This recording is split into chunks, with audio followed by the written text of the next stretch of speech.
5% in 2023, compared to the 4.9% in 2024, and 5.7% in 2025.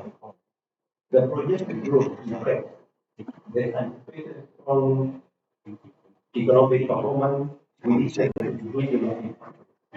This growth will be supported by high government spending on strategic investments to improve connectivity and deepen infrastructure trade coupled with financial system and for the country. At the same time, a key emerging area of is the 2 months have seen some East African economies, especially Kenya and Uganda, having to respond to the agitation by our young people who are demanding for more inclusivity in the governance structures. As a bank, we are alive to this reality, and we shall continue to support any interventions geared towards supporting the youth to achieve their dreams. Ladies and gentlemen, despite the global and domestic challenges, the KCB Group demonstrated remarkable strength and adaptability, maintaining solid asset growth, financing, and capital adequacy ratios. These indicators reflect the bank's flexibility and resilience to adapt to the changes the world is witnessing. Secondly, our investments in the regional businesses continue to bear fruits. The subsidiaries recorded impressive performance, as you will see from the numbers that are going to be presented to you later.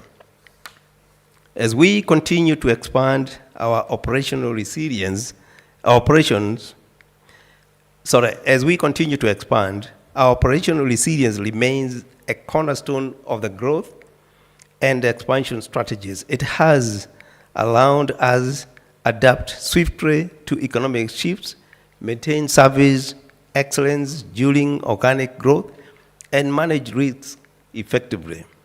These set of results demonstrate the mobilization of all the teams to shape a more synergetic and efficient operating model ready to take on the future.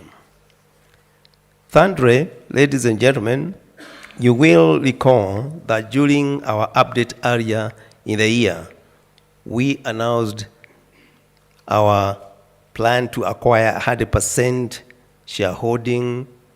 Not plan, but what we actually did, we had bought 100% in National Bank of Kenya by Access Bank Plug as a plan solely. I am pleased to inform you that the process is nearing completion, only awaiting the required regulatory approvals, for which we believe we should be able to be concluding fairly soon. In the coming months, we shall be communicating the next steps the transaction will be taking place. As we look ahead in the second half of the year, we are particularly excited about the strong potential that we see in our pipeline, as well as the increased traction for both our growth engines and the synergies across the group. These factors set the stage for accelerated performance as the year progresses. I thank all our employees across the region for their dedication and zeal that has continued to deliver impressive results for the group.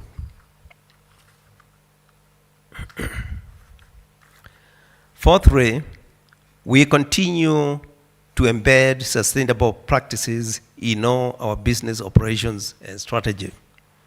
Yesterday, we launched our 2023 sustainability report, where we gave highlights of our investments in clean energy and our efforts to complement government initiatives to reduce overall national carbon footprints for a better future.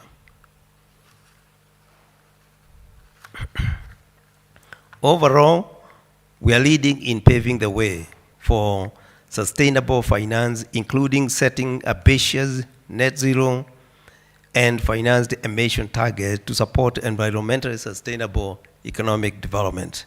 We are aligned to drive green finance while also supporting our citizenship agenda to deliver meaningful change in our communities. As we navigate 2024, our focus on leveraging our core strength, nurturing a culture of innovation, and pursuing sustainable growth remains strong. Our employees are key to our success, and we look forward to seizing new opportunities and continue to deliver significant value to all stakeholders. Allow me at this point to invite Paul so that he can do a presentation in form of an overview of the performance of our bank. We'll take any questions you may have thereafter. I thank you and God bless you all. Asante sana.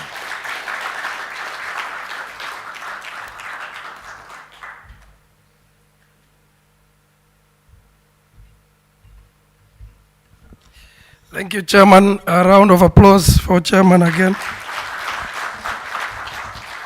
You know, the first time Chairman came here, there was an issue about quality of the paper of the printout. So I'm glad, Chairman, that is not an issue for now. I really want to start from a point of gratitude as we release, H1 2024 results. I'm reminded it's a period of closing 2 years. So thank you to the group board, thank you to KCB group executives, thank you to the entire KCB family, thank you to the shareholders. I've seen a number of them who are strong supporters here, all the stakeholders that we've worked with. I truly hope that the results we'll release today and some of the decisions we make reflect, the value of all the support that you've given us.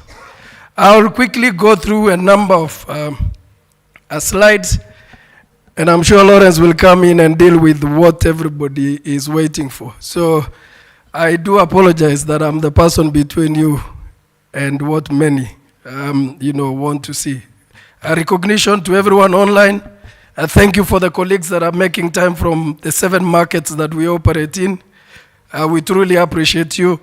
Thank you for the hard work, and we are here to represent you. So I just want to tackle a little bit on the business update, then Lawrence will come and tackle the financial performance. As the chairman said, we will then take Q&A, followed by some media interviews. The only thing I want to mention on this particular slide is National Bank continues to be 100% owned by KCB Group PLC. Nothing has changed so far, and as the chairman said, we hopefully are on the tail end of that. But allow me, Chairman, and everyone in the room and those online to acknowledge and to make a special mention to the contribution of the National Bank team. It's not the easiest of a performance environment as it is today in the market, but when you have uncertainty of a transfer and you continue to perform, and we'll see the numbers from National Bank, they truly deserve a special mention. So truly thank every single person that has worked with that team to keep us going. On this particular slide, and Chairman, you spoke about the regional powerhouse. It's 128 years of KCB being in the market. We open doors for opportunities, 38 million customers. I think very important for us to point out, 12,144 dedicated colleagues. That is the power behind KCB Group PLC. As I move to the next slide, I think one of the things that makes us different, that makes us special, is the depth of governance. Led by the group chairman, through subsidiary boards, and through the executive committee, we deliver the mandate. That delegated mandate is transforming today together. Transformation starts from a complete new into the future and being relevant for our stakeholders. Today means here and now a sense of urgency. And together is about a collective. We stand for people for better in everything that we do, in every human being that we touch, every human being that we come across. Our desire is to leave them better. That is the purpose of KCB Group. That can only be delivered on the back of a very strong governance structures.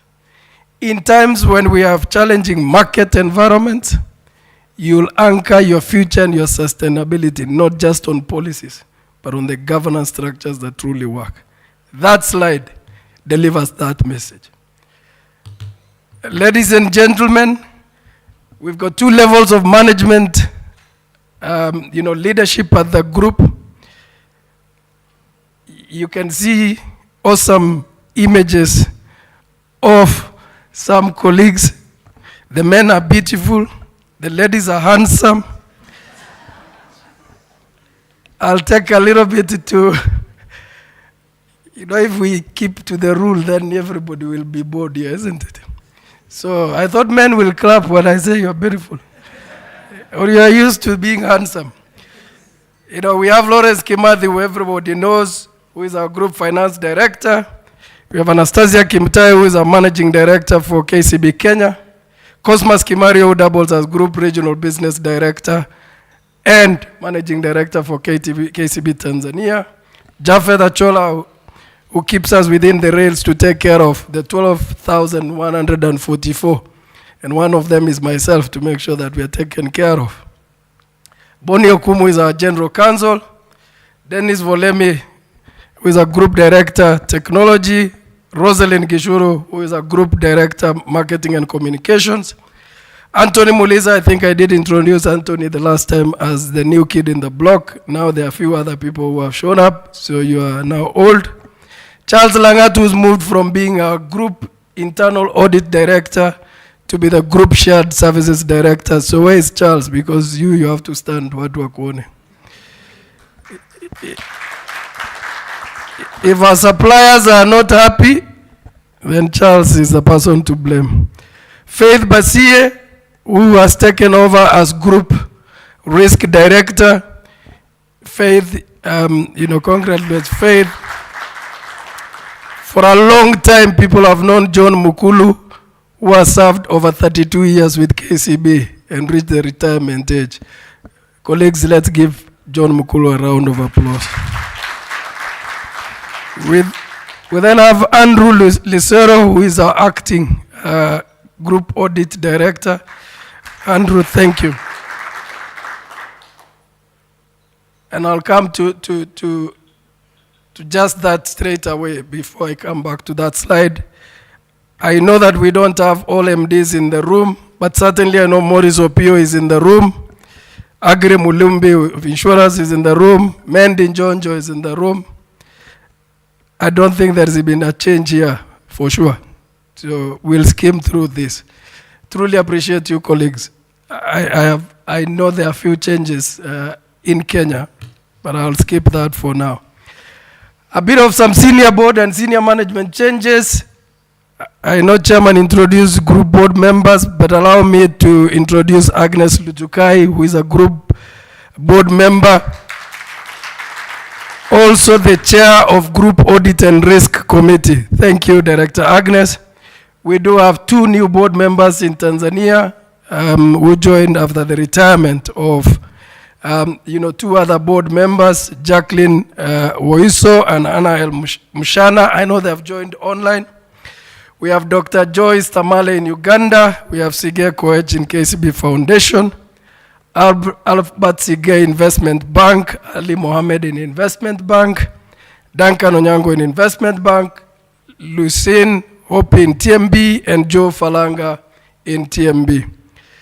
I'll touch a bit later around that. I think it's important for us to clarify. Remember I talked about governance. We have a maximum period of service for a board member. So if your time lapses, you will have to move, either by rotation or by end of term. I've introduced, Charles Langat and Faith Basie as well as Andrew Lesero. Let me just touch briefly around the operating environment without repeating what the chairman touched on. We see strong GDP growth across the region. There is rebound on agriculture. I think we're still enjoying the value of the improved weather and rains. A strong rebound in tourism and services sector. We've seen growth in South Sudan, Uganda, and Tanzania in 2024. And we actually believe that some of those will surpass 2023 levels. I know that many people will ask whether there is, hyperinflation that will check in South Sudan. So far, we haven't seen it, but we are alert to any of those happening. So if you look at those growth numbers, as the chairman said about the region, it gives us confidence that then we can continue to grow as KCB. But at the end of the day, we are not as well not awake to the realities. Interest rates are higher, but inflation is starting to drop.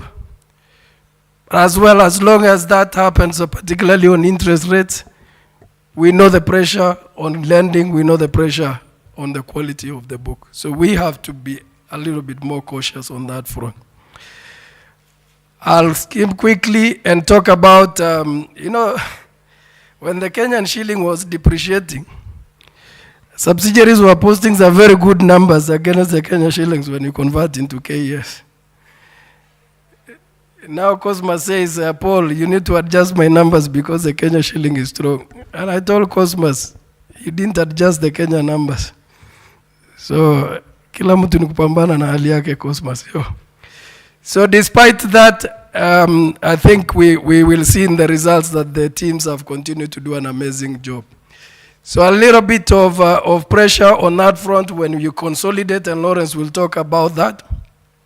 But nothing fundamental has changed in the markets that we operate in. I think the various changes and policy decisions, including the famous G2G, which has come now to help the shilling that some of us took a beating for, is definitely playing a role in the stabilization of the shilling. We say the current account deficit has narrowed to 3.7 of GDP in the 12 months to June. Import of goods increased by 3.6%. As I said, tourist arrivals, and we've seen that from our clients who are in the hotel industries, to up by 27.2%. We see strong remittances coming through. I think in every data that we've looked, that the deficit is projected to end at 4%. A bit of challenging market macroeconomics, and I'll just touch on a few elements. I think now we are used to Gen Z, and that development around the tax measures. At the end of the day, revenue has to be raised, taxes, a debt has to be paid, that solution has to be found. Persistence of global and regional geopolitics will definitely continue to put a lot of pressure on us. There's obviously physical consolidation. There is pressure on liquidity in the market. I know John will say, Paul, you said it in the release of results, so you should acknowledge in my performance. But John, not too quick, because there are some tailwinds on the other end. And for us, and I think while we haven't seen an immediate impact, is that because the large institutions in this country take sovereign risk rating, that downgrade does come with its own challenges. So I think it will be definitely, and I'm not a subject matter expert like the likes of Maurice Opio, but definitely will raise the cost of funding. Will definitely raise cost of funding. And actually, that is better, but it could reduce appetite for the market and ourselves. And for me, the second one is actually more impactful. And that is why we all have to collectively work together to make sure that we mitigate those risks early. We see a bit of tailwinds, accommodative stance from central bank to signal gradual reduction of cost of funding. We see progress on the successful conclusion of the engagement to extend the IMF program. You know, I don't joke when I say that we need the IMF on the table, and hopefully the recent developments will keep them on the table. But we've also seen easing inflation, and hopefully then a stronger real GDP growth will check in. Now, we deliberately put this slide in that format because in many instances people see what is on the left. It must be on your right. Yeah? It is not all doom, even when we see certain things that we have to tackle. So there are opportunities within that same environment. And I know that Lawrence is definitely going to cover some of them, and therefore I do not need to speak about them. In the midst of managing challenges, you've got to see the opportunities and take those opportunities early. We believe that the risks can be mitigated and we can take advantage of those opportunities. The last time when I spoke with yourselves, I spoke about the KCB strategy 2024-2026, transforming today together to realize our purpose of for people for better. I'll touch briefly on the 4 key areas and hopefully try and do that quickly.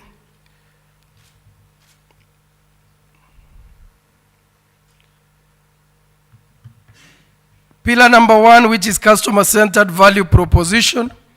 I just want to touch on 2 or so items because these slides will definitely be posted. You know, we mobilized deposits worth 45 billion under the female-led and managed enterprises, you know, to bridge the barriers for financing women. We have over 620 beneficiaries in 2024. We've disbursed 128 billion under that one value proposition for women. And the more reason why I said to colleagues who are listening to me both in the room and online, when we get value propositions right, we will get every single bit of our strategy right. We support over 700,000 female customers. In terms of for other segments, we rolled out digital term loans for MSMEs. I saw a paper today talking about us hiring bishops. We rolled out Worship 360 app for faith-based organization. And we sustained market leading role for housing and trade finance. You know, hata watu wa kanisa ni customers. I think if you just want to see the results of that, South Sudan, revenues up 98%, KCB Kenya up 32%, National Bank up 20%, non-banking entities up 18% on revenue growth for the half year. DRC up 29%, Uganda up 26%, Tanzania, Cosmos up 4%, Rwanda up 1%, and we'll just articulate, Lawrence will break down why some of those are in that level, and Burundi up 1%. Let's hope it works.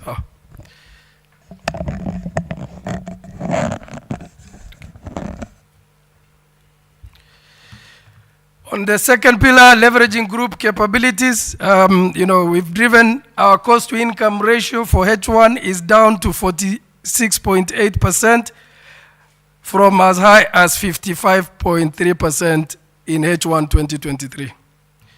We've seen positive jaws in both quarters of 2024.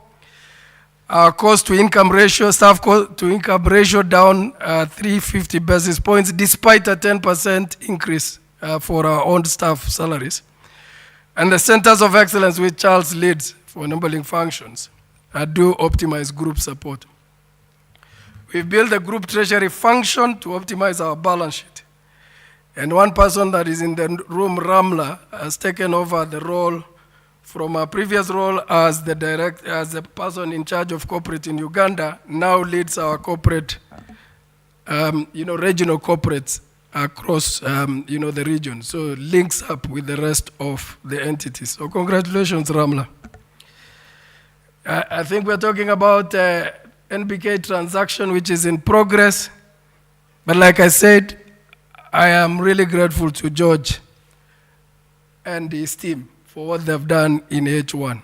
Against one, a difficult 2023, and two, an uncertain ongoing transaction. Pillar number 3 is digital leadership.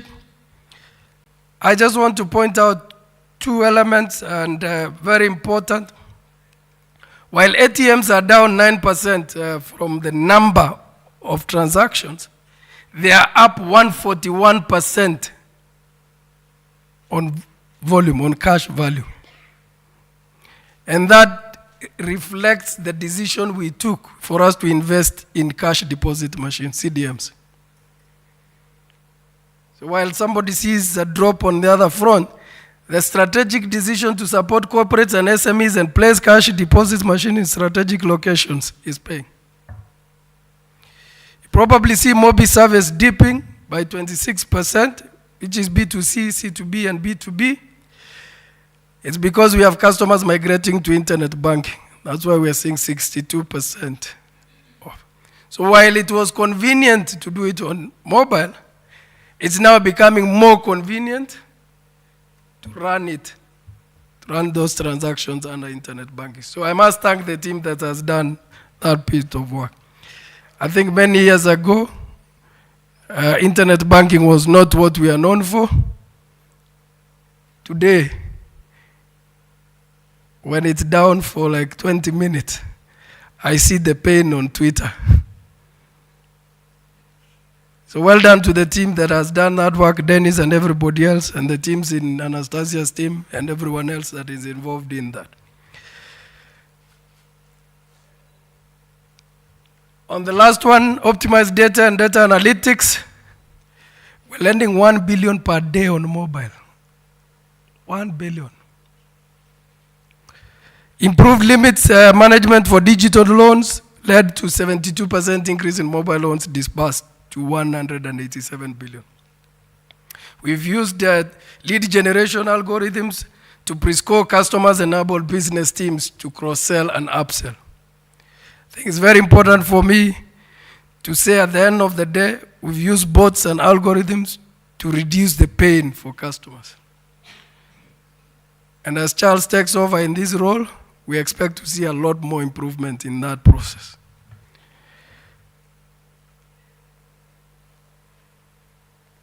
I think I just wanted to touch on, last time we took a beating, Lawrence and I really had a beating about value for shareholders because of the no dividend. I just want our shareholders to see that we grew in Q1, we grew shareholder equity by 14% to 241 billion. We improved earnings per share by 86% to Kenya shillings 18.62. We resolved capital adequacy that concerns that everyone had on KCB Bank Kenya. Lawrence will present the details of that. KCB share price appreciated by 43% in H1. And I can tell you, we are resuming interim dividends in 2024. So you probably have a hint of breaking news.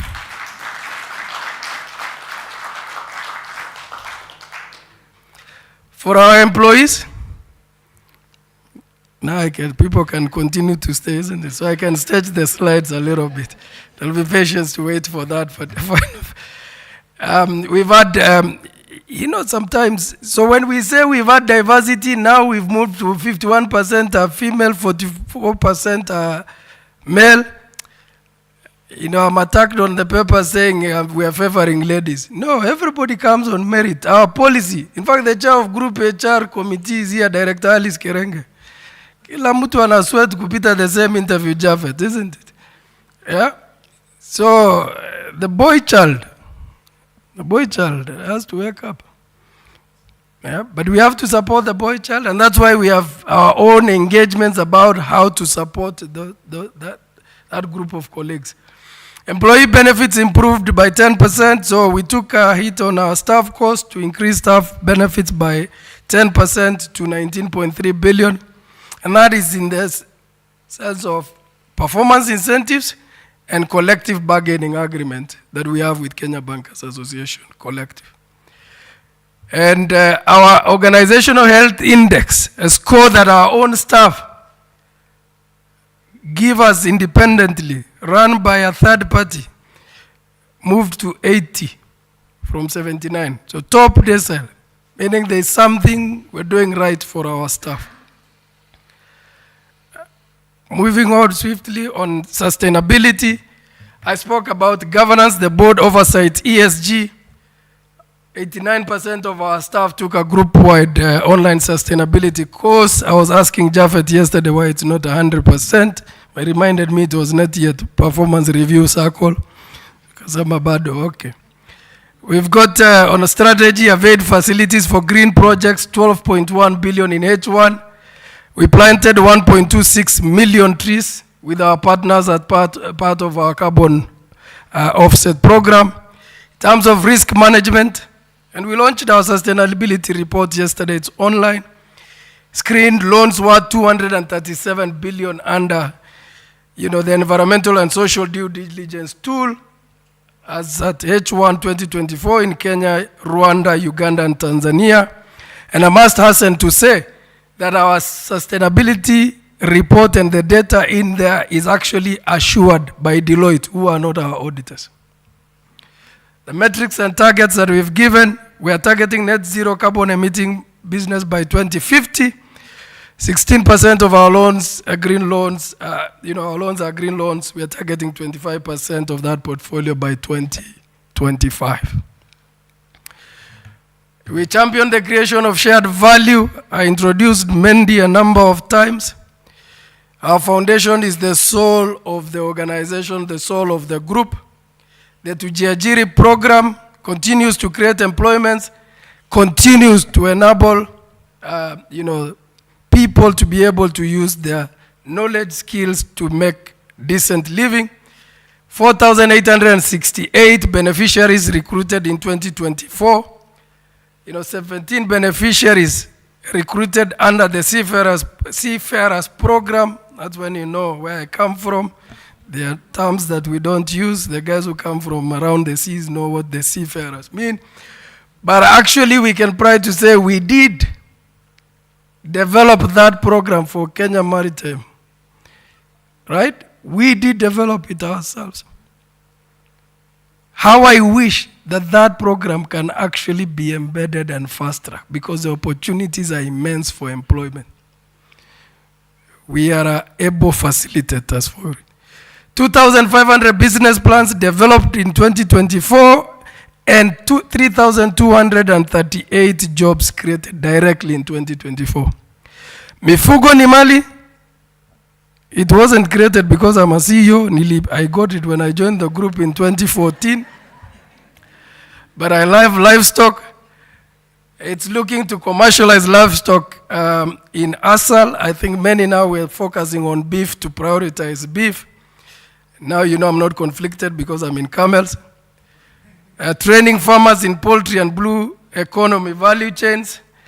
Availing inputs extension services, which is very important, and market linkages for our farmers. Education, it's very important to support those who are disadvantaged, teen mothers, victims of harmful cultural practices, and persons living with disabilities. We gave 1,116 new scholarships in 2024. We currently support 4,065 students. Hear me out. We have 98% transition to university. 98%. But it doesn't stop there. That 98% are guaranteed of full scholarship to finish their universities. Today I will say we follow through. Those guys who play golf, you know what it means to follow through. We finished the swing. John, I don't know whether you play golf, but let me stop. For the first time, we've piloted 50 students in our inaugural athletics program. We're saying, look, there are kids who actually are going to win medals for this country. They need to go to school, but they need to pursue what they are actually good at. So they go to schools that support those sports. So the 50 is actually a pilot. I look forward to when one of those wins a gold medal. That is the price of investing today for that pipeline. If you notice, we support talent. I think the last I saw is Musingu High School, now representing Kenya. I think they just lost narrowly to Highway Secondary School. Playing footballs back to what they used to play for the first time. Many thanks to KCB Western Region branches. I guess I wanted to delete this slide because I'm conflicted. But important for shareholders and investors that we run an institution that is recognized. The performance of that institution is recognized. You will see whether it is finance derivatives, 2024, best banking group, World Business Outlook, most preferred financial solutions provider in Africa, best sustainable bank in Kenya in 2024, best audit team in banking. Any other auditors wanakuwa? I just know that they give us red audits in some instances. But Andrew, well done, Charles. Thank you. Financial Alliance for Women's 2024 Access to Finance Champion, Best SME in Kenya 2024, Best Bank in Corporate Social Responsibility in Kenya 2024. Best Sustainable Bank Kenya 2024. Best Digital Bank Kenya 2024, all that by Global Business Magazine. Pan-African Business and Development Award, Financial Institution of the Year 2024. Financial Alliance for Women Champion of the Female Economy Access to Finance Champion Award. Best Corporate Social Responsibility Initiative Kenya 2024. Yours truly, Best CEO of the Year Kenya 2024. And African Business Leader of the Year 2024. Thank you. Thank you, colleagues, and thank you for everyone that has supported us. And now, as I sum up, as Lawrence takes the step to now unveil the numbers, I really just want to assure you, and as I close out, that the KCB fraternity is committed to deliver the promises. It's challenging outlook in a number of markets, but the results that Lawrence will share demonstrate that we took the right decisions in 2023, hard as it was, but now paying back for sustainability. Lawrence, over to you, the pressure.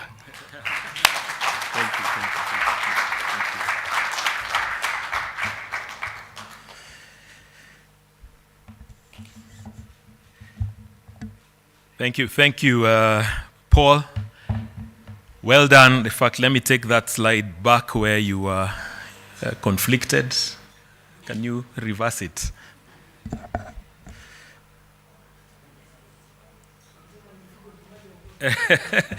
It's not the mifugo ni mali. The awards one. Shall I go forward? Okay, that one. Oops. One back.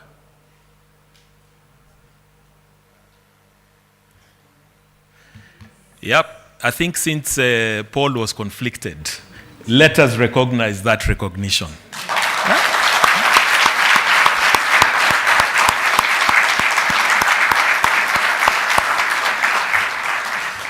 Very, very well done. And it's testament to what I'm about to present. Good afternoon, colleagues, and good afternoon, guests. Welcome to H1 results presentation. Let's get into the numbers. We'll start as usual with the balance sheet. So we saw our balance sheet close at about 2 trillion in the half year, 6% growth from the same period last year. As Paul had said earlier on, the appreciation of the Kenya shilling, whilst it had mixed benefits for us last year, this year it is hitting our balance sheet. The foreign currency denominated facilities, have been translated on a stronger shilling, and the regional businesses, the subsidiaries, when we consolidate that into our financials, also do have an impact. If we do the year-on-year comparison on what we call constant rates, total assets grew by 14%, the loans by 16%, and deposits by 9%. So the movement, Kenya shilling is the reporting currency for us, so we'll always have some impact on our numbers. Just getting that balance sheet distributed across, contribution coming out of subsidiaries that are outside Kenya has marginally shrunk to about 34.4% from 36.3% last year. And that's one on what I've just talked about in terms of the shilling strengthening. But secondly, you can see performance for KCB Bank Kenya. It has not been left hanging behind. It has also grown. We saw TMB grow quite strongly at 15%, and KCB Uganda also a very, very strong performance from Uganda at 48%. TMB is the number 2 subsidiary from actually both assets and profitability, contributing about 13% of our total assets.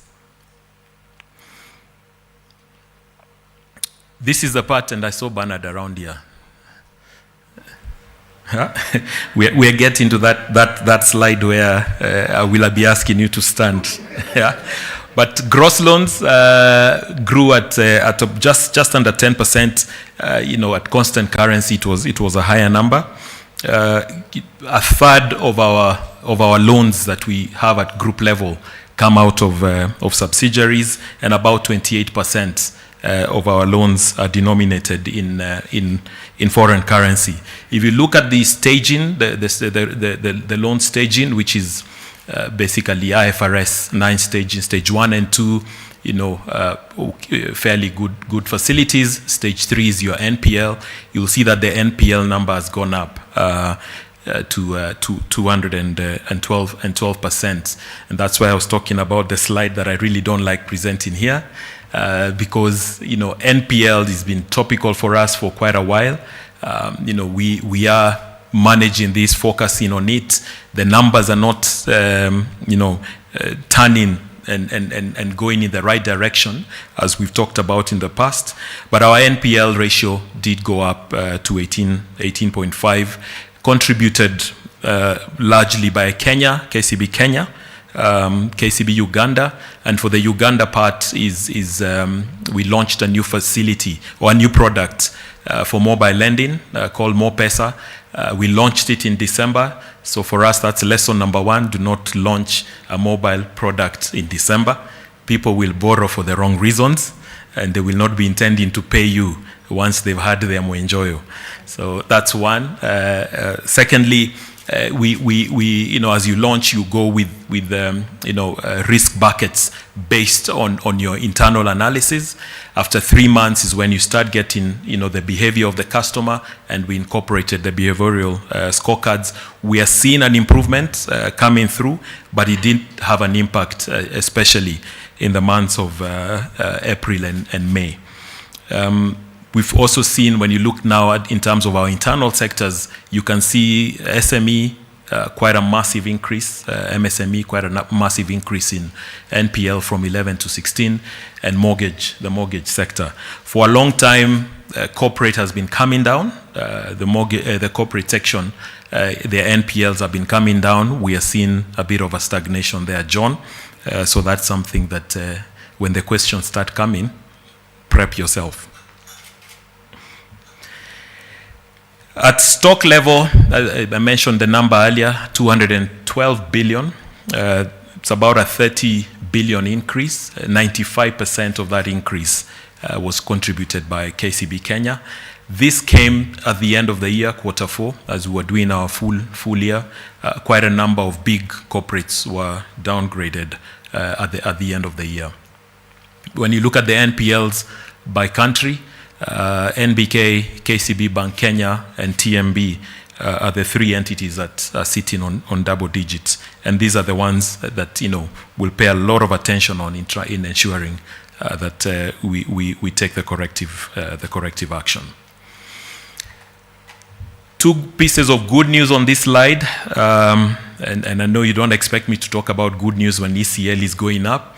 But the good news is that we've actually sort of front-loaded our ECL coverage, increased by 20% to close at about just over 12 billion in the first half of the year. That has helped us increase our coverage ratio, which is a conversation we've constantly had with yourselves. You'll see in the following slides the improvement of coverage ratio. The second piece of good news is when you look at the migration, migration for 1 year is sitting at about 1.5%, and for facilities that are 2 years and below is 2.4%. So this tells you that the improved, enhanced credit underwriting process is bearing fruits. We are dealing with some legacy NPLs that we are working hard to sort out. Doing the NPL by sectorial, now this is how we report to the regulator, the various sectors.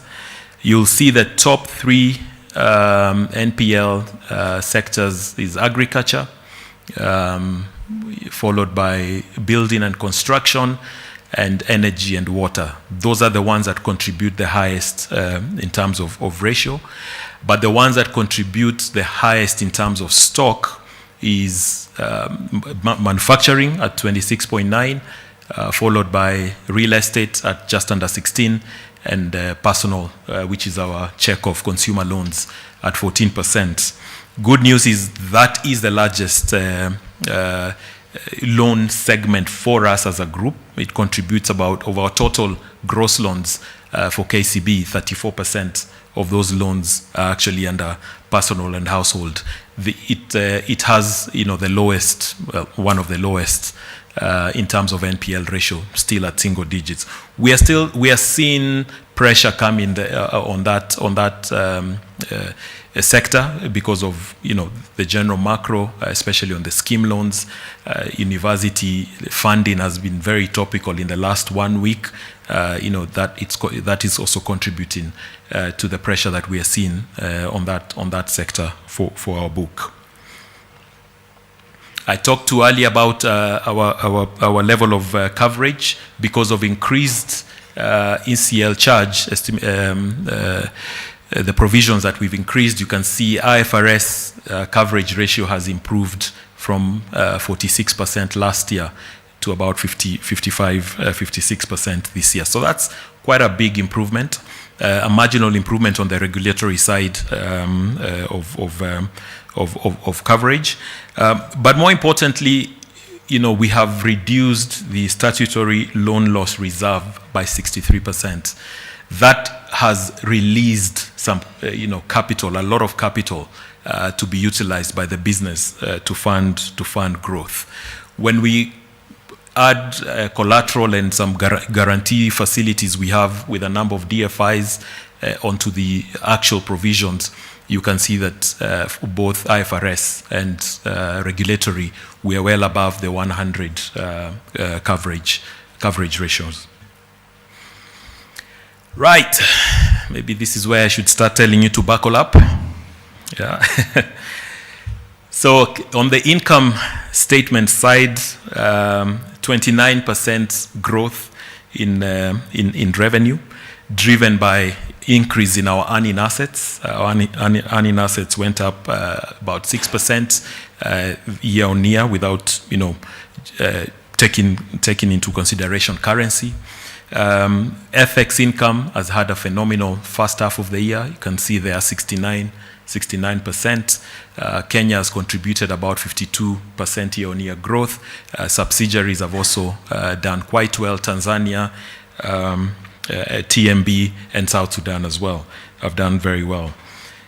You see interest expense, total interest expense for those, the period under review increased by 46%. Our total interest expense as a group was 36 billion.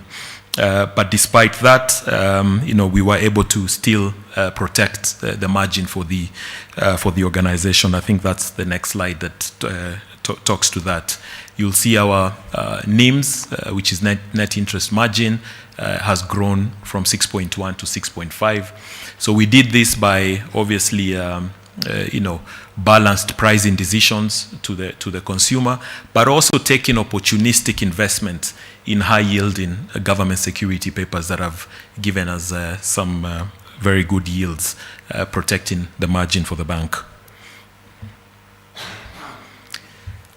Coming to cost, this is another slide I'm very happy with. The last year, I spent the whole of last year explaining one-offs, why our cost year-on-year was up 45% because of the many one-offs. We've put the one-offs behind us now. Total operating expenses grew by just under 10%, which is really where we try and target. We target single-digit growth within inflation. You can see also we have positive jaws, meaning our revenues have grown much faster than our costs. So we do have a positive jaw of about 20. And you can see the cost-to-income ratio graph pointing downwards, a massive improvement of about 950 basis points to 46.8. So very good from a cost management point of view. We are not going to sit on our laurels. We will continue effectively managing our costs. Which brings me to the performance at PAT level. Those of you who calculated from Paul's slide of earnings per share, you'll know now that we have grown year-on-year 86% to a profit after tax of just under 30 billion, 29.9.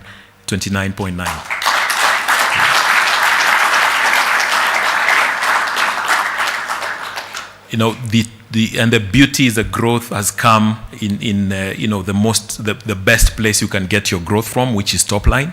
Looking at a 35% increase in net interest income. I think for non-funded income grew by about 23%.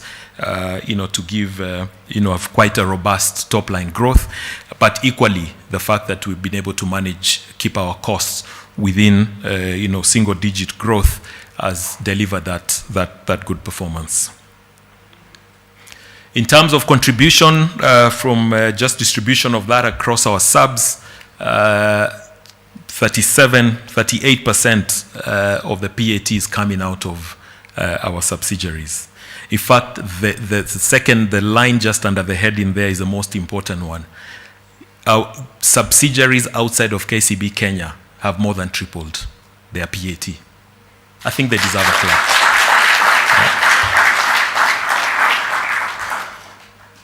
You can see the year-on-year performance of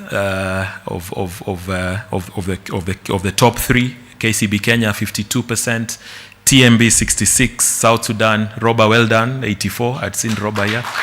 Well done, 84%, just to mention a few. But this distribution of both the balance sheet and the earnings, the profit after tax, is very important. That it keeps getting more properly distributed, so that we are not reliant on one big entity, as we learned last year.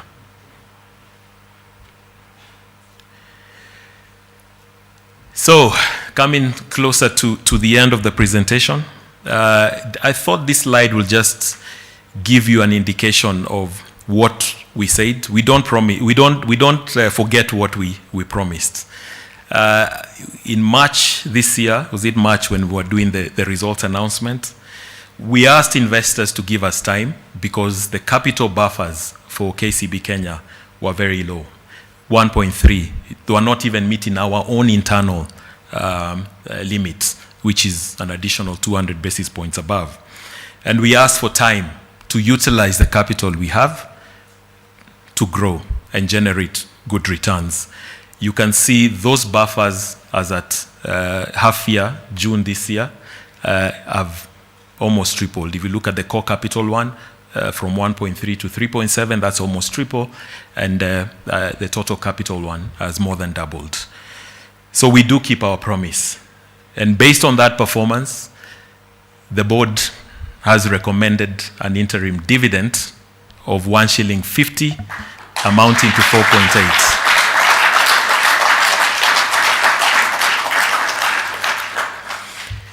Amounting to 4.8 billion that will be payable on or before 30th of October, as we, based on the usual regulatory closing of the book and all the work that needs to be done before we can actually get to pay. So this is the highest interim dividend we've ever proposed. You can see there 1.5. We've always done a shilling. This is to keep our promise. And you allowed us time, the chairman, the CEO, myself, we took a bashing from yourselves. I still have wounds. I still wake up at night in a cold sweat when I hear dividends. But that has been delivered. But it doesn't stop there. When you look at the share price of KCB June last year and the share price of KCB today, or June this year, there has been a massive appreciation. So as a group, we have delivered a total shareholder return of 50% so far in 2024.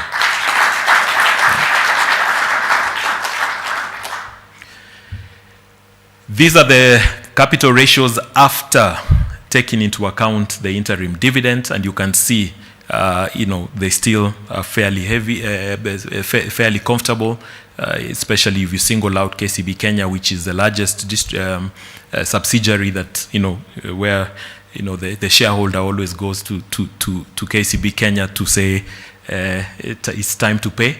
The buffers are fairly good. For NBK, the issues on the capital are subject of, resolution with the transaction that we are doing. Looking at return on equity, I say today in the board, this is the first time that I'm putting a slide on all our subsidiaries are on double-digit return on equity, and I've been here 9 years.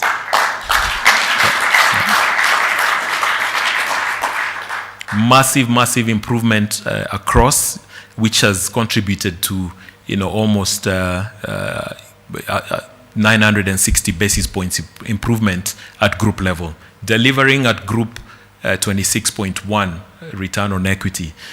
Maybe I shouldn't speak too loudly because this is the slide that put us in problems with the with the MPs last time, and they decided to put interest rate cap because saying these returns are too healthy. But it is a testament to the hard work that I think everybody has put in on across the board, all the subsidiaries. So well done on that.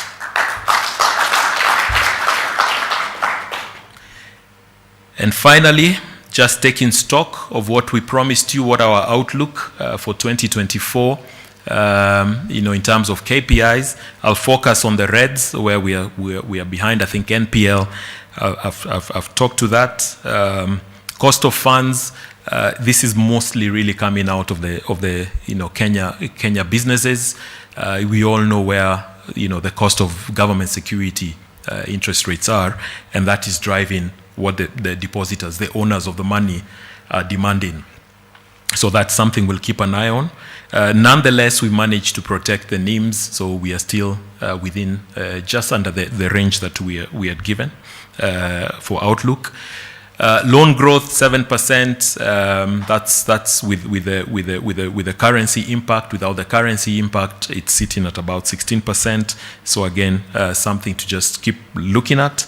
And deposits equally impacted by the currency. Without at constant rates, we are looking at 9%.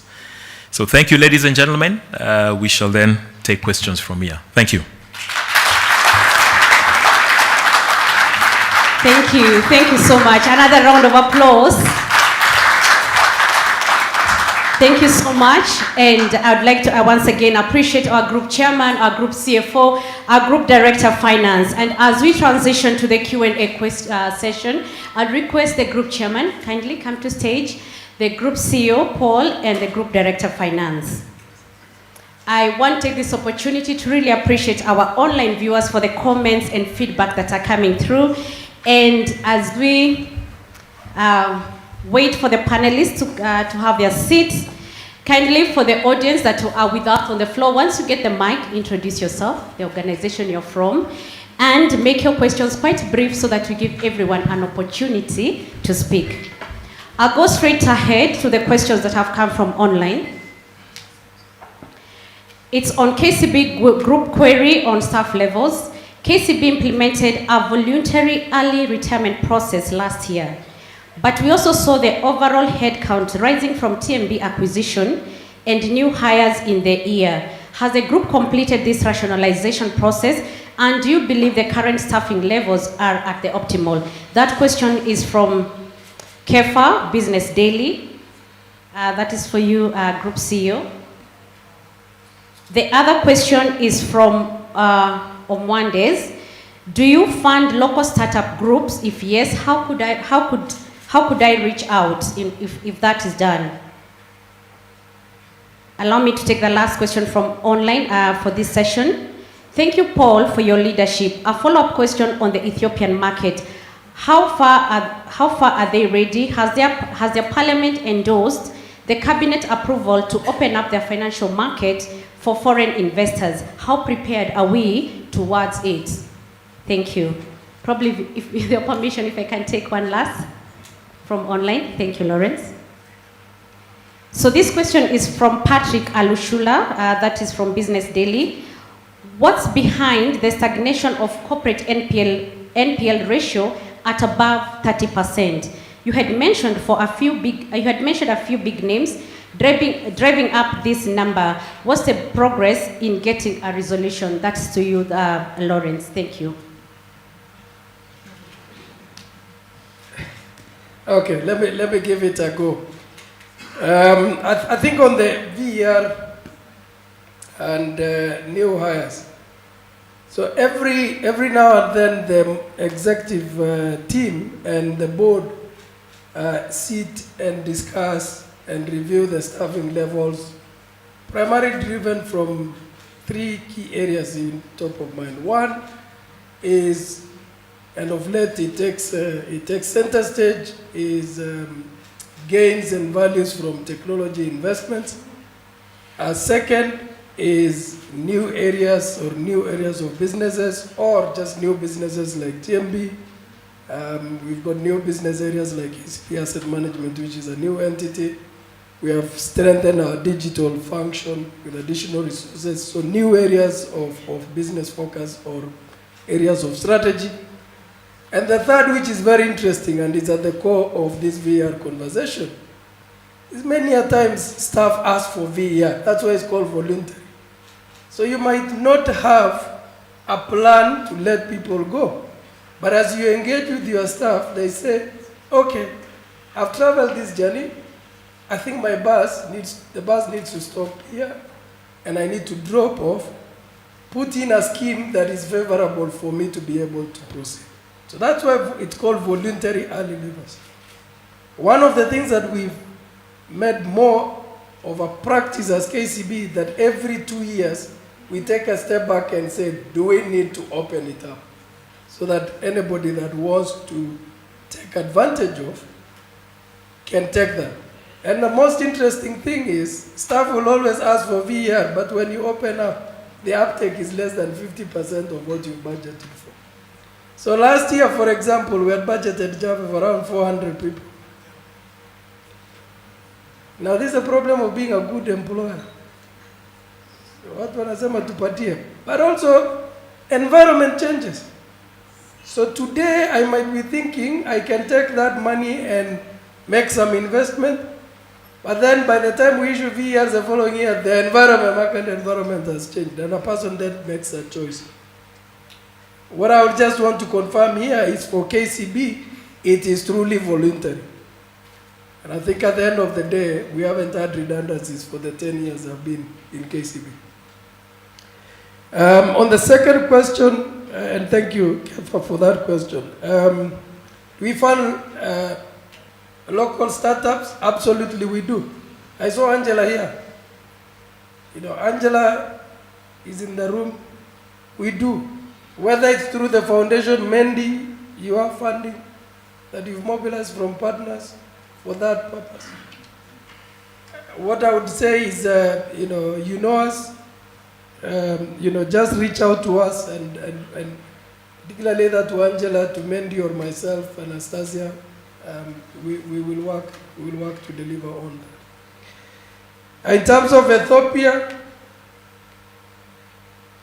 I've almost become a watchman, watching what will happen. We are positive. The latest that we have from the engagements is that September is the outlook. So I think we've seen positive signals in the market and the changes that have happened. We are ready as KCB should that happen. We worked with the board. We know exactly what entry model we will use, but we can only make that final call when the decision is made. So this time, I know sometimes I say things, but I say it from what I know, and genuinely, we think September is what we are watching. I know Lawrence will talk about NPLs, but let me, Lawrence, as you come in, one of the biggest challenges with corporates and recovering those NPLs is the long and painful court processes.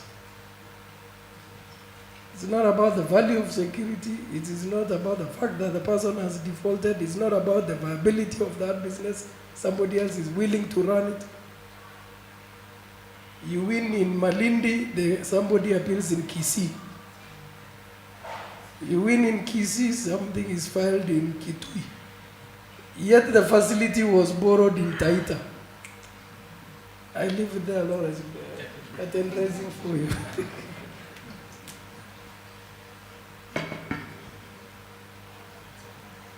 Is it on? Yeah. Okay. No, I think you've covered it all. So the question from Patrick, stagnation of corporate judicial process. It's really, really painful. It takes quite a while. You've got to time it so well that when you get the ruling to your favor, you execute as soon as possible. If you dilly-dally, as Paul said, the guy will be in Machakos getting another court order. The second one is the environment. So the last 2 years, the environment hasn't been very conducive for full execution of sounds like I'm not on. Am I? Okay. Yeah. The environment hasn't been very, very conducive, so that also has prolonged the pain.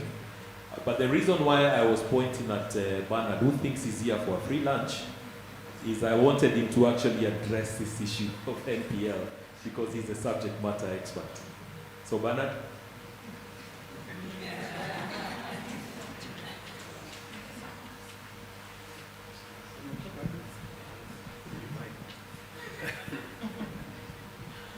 Thank you very much, Lawrence. No free lunch for sure.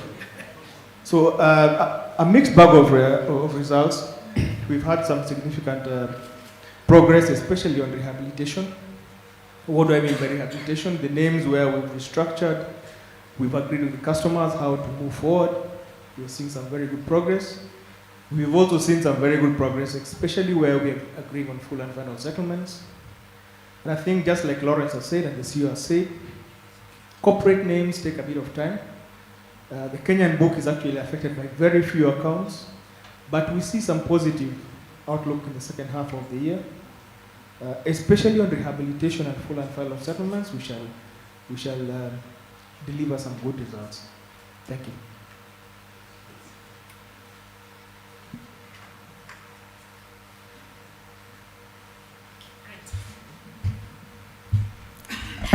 Thank you. Thank you so much for that. And now give an opportunity for any member of the fourth estate that has a question to our panelists this evening. Kindly remember to be brief, your name, your organization. Bella, I have a feeling you have a question for sure. Excellent. If we have no questions, so there was a question on your branch count in Q2 2024 is down from Q1 2024 by 17. Is this a branch consolidation strategy? What's the update on plans to address branches in Tanzania? And that's a question from Patrick Business Daily. Probably, Paul, I can give you that. And then there's a question that also came through on, in the face of the heightened focus on Gen Zs and the new generation of customers, what is KCB doing on this front? Okay. The other question is, what is the current position on the bank's partnership with the government on financing its projects going into the future? Thank you. Okay.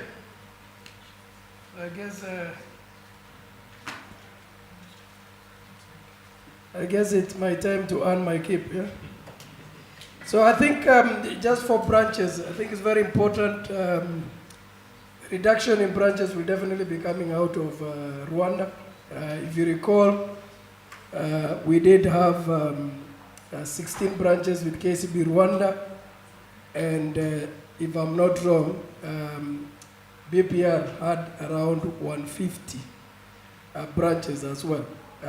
By merging those two entities, deploying a common platform on banking, deploying agency banking, similar to what is in Kenya, the natural thing to do is to reduce the branch network.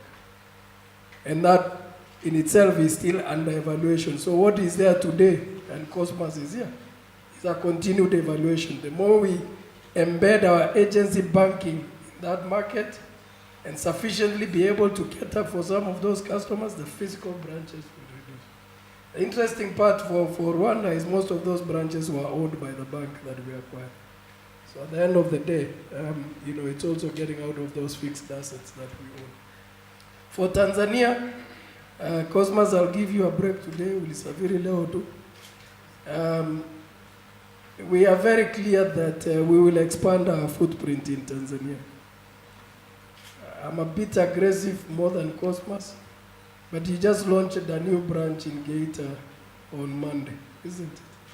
So we'll continue to follow the footprint of our customers in Tanzania. And that will still be almost the same strategy for Uganda.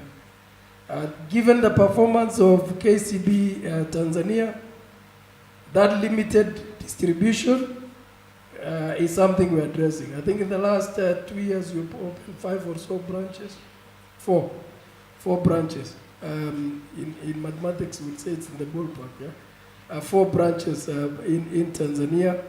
We know exactly where the next locations are going to be, but we're not just making investment for the sake of it.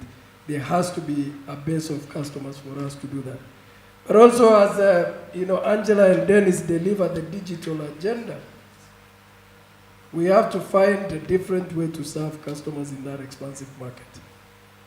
So digital has to be in the core of the agenda for Tanzania.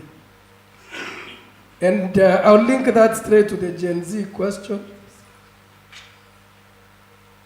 At the end of the day, every single person must be heard. For us as KCB, we value Gen Z as our customers. We listen to those customers. I have pushed to get a youth value proposition with a new mobile banking platform. I'd hope to get breaking news today. I'm assured there is breaking news in October. We have worked with Rosalind and team to make sure that we have a value proposition for, meaningful value proposition, completely end-to-end. Angela doesn't think October is right. Now she wants to promise September. I'll give you up to October. So I think it's very important for us to deliver that value. You remember I said earlier on, we went in with a value proposition for women and female-led and managed enterprises. You've seen the numbers.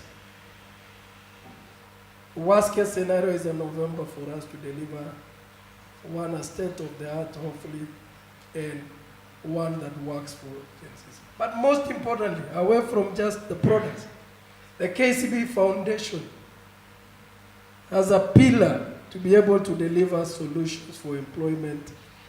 We might not cover everyone, but you've seen the numbers of employments and skills built for youth under KCB Foundation. Every single day, we'll give every effort to improve and scale up to Jiajiri program. I believe those who set up to Jiajiri program, those who've run it to date, have demonstrated that it is actually a solution. What I can assure you is that KCB will play its role to be on the table to solution for Gen Z. And as we work on our products, we will also have to listen. And that's what we should be good at. I think the one on government projects, you know, government is a customer. So we will deal with government on a case-by-case basis. Any request will come on a case-by-case basis. You know, and our shareholders as well. So we anchor ourselves on that front. I think when history is written, there will be the success for the country on G2G, and there is also lessons learned on KNTC. I don't shy away from discussing that. Dealing with cooking oil was the most stupid, maybe mistake, benefit of hindsight. I don't shy away from that. But there are a number of lessons, both from business and individual perspective, that we will take that will make KCB stronger. Certainly it will make me as a leader stronger. There are a number of items that we did under KTC that were successful. Rice, beans, trade, fertilizer. Amazing. Cooking oil, it will be one page of a book if I read that book. But it's given us opportunity. But what is very important as well is to realize that behind the scene, and Bernard, you know, you mentioned, while the number looks sticky, is actually a compensation of recoveries versus what we decided to write down in quarter 4, 2024. And I think that's something, Lawrence, we need to explain. That stock of NPL going up is a quarter 4, 2023 action. So not a 2024 action. And in there are actually two significant recoveries from government that we were not able to recover for over 10 years.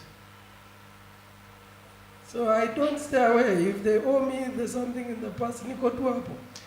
One of my principles is always remain on the table, because certain decisions can be made when you're not on the table. But be very clear that your eyes, ears are open. That is the lesson KNTC has taught me. I hope I have answered you from the bottom of my heart. And for our colleagues, they know exactly what I've told them about that decision. We made the decision as a board, we tracked it. One piece of the whole thing went haywire. And that sorted everything else. I have a PhD on that. Thank you.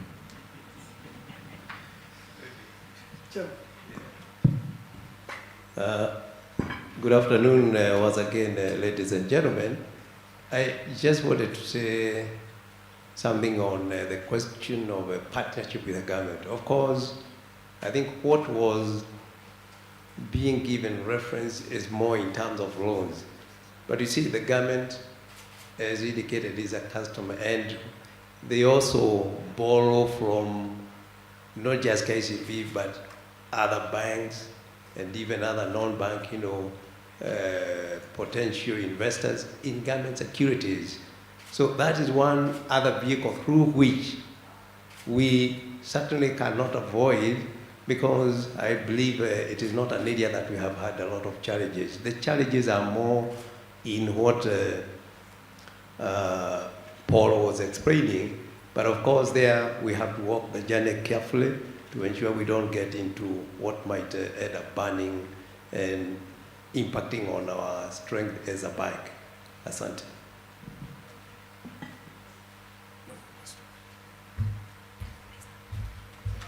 Thank you so much. A round of applause for that particular session.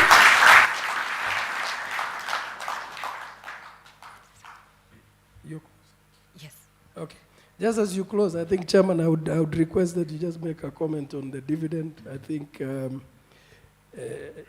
know, a number of shareholders who have given you sleepless nights. But we made a conscious decision, and thanks for your support, Chairman, that we didn't pay. Instead of, as I said, we don't pay so that we don't come back to borrow from yourselves. That judgment, that decision has reflected correctly and gives us the space then to make that, you know, interim dividend. We are positive on the outlook for 2024 into the end. We will make the right decisions for the organization at the right point for you know, going forward. So I know I haven't seen, you know, I've seen, you know, a number of shareholders that, you know, told me, Paul, tunakupatia hii chance, lakini enda ufanye kazi, sisi retail investors tunakulia hiyo dividends. Nikawaambia mnipatie muda. So, Chairman, maybe if you can just make a comment around the dividend and, you know, assurance. I know you've received messages and calls. In the past, I'm sure your phone has some messages as well now. Yeah, thank you very much, Paul, for that. What Paul is saying is indeed very true. He knows I've been talking to him almost on a daily basis. When we left this venue last time, I can tell you there has been a lot of all kinds of, you know, comments through WhatsApp, until I had even to chat some of my own friends because they felt perhaps the bank is going in the wrong direction. But those I have managed to talk to them, I have assured them, as we did mention at the time, we are trying to ensure our capital base is solid and can be the basis on which we can be able to grow our business.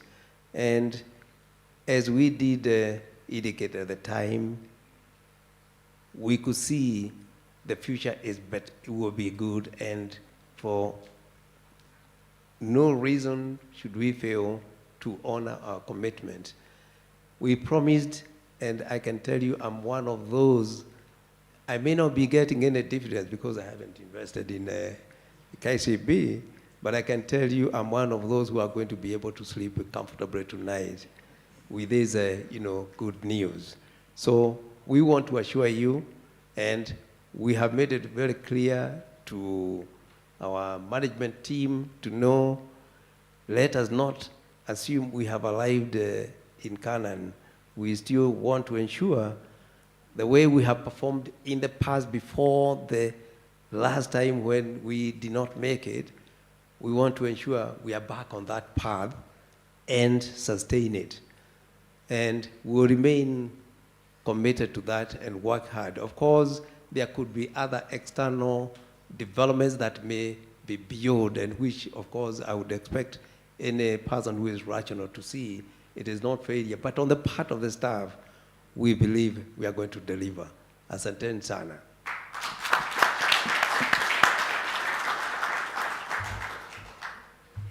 Thank you so much for taking us through the Q&A from our various stakeholders. Allow me, the group CEO, to just give comments from our employees who have said, thank you, Paul, for your leadership. Certainly, the youth proposition will and can significantly contribute to the growth of the bank and the economy. We can offer flexible and relevant products. We are on the right track. We just need to be a little bit faster. Then we have Agnes from Egerton branch. She says, all glory to God. Thanks to KCB Group from our leaders and the captain, certainly for the group, for the great leadership. Thank you so much. Yes, a round of applause, tafadhali. Excellent. I now take this opportunity, and Sam, you may guide me on this, for a photo op for our media, kindly, before you leave the stage.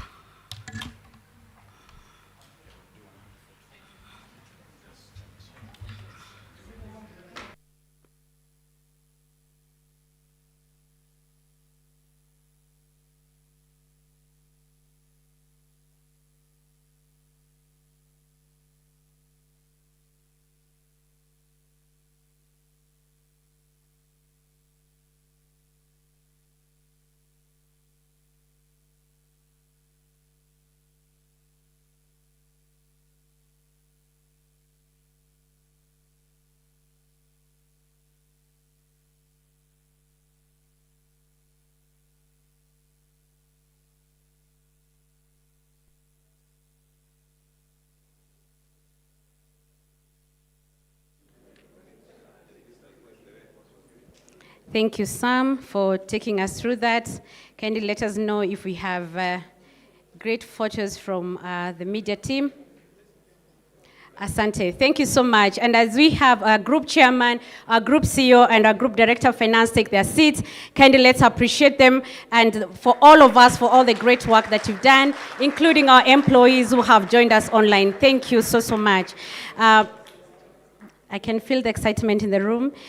This is also to mention to our media, we have the press release, and Peter Maura, for those who don't know Peter at the back, I know you'll support on this. And for those who had booked a media interview for our 3 panelists, please also see Peter Maura.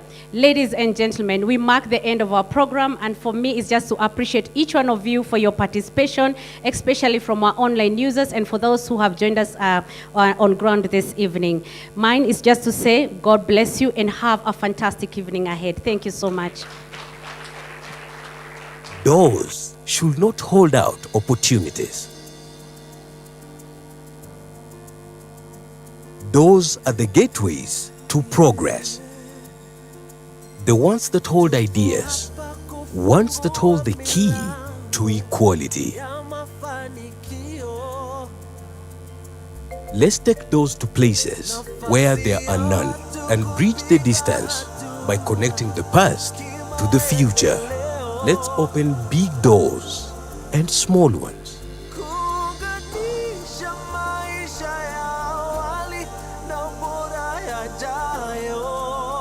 And doors that expand your horizons. And those that close deals.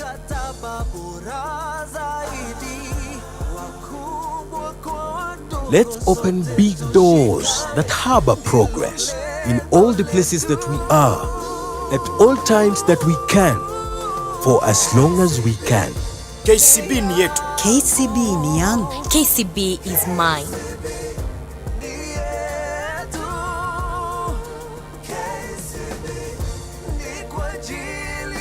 KCB ni yetu. For people, for better.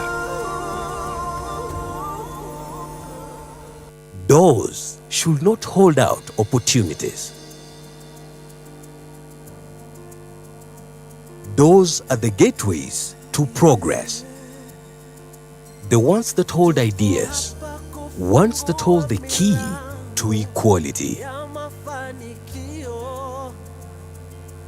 Let's take doors to places where there are none and bridge the distance by connecting the past to the future.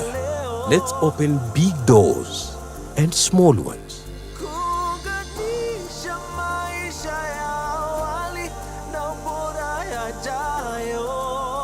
And doors that expand your horizons.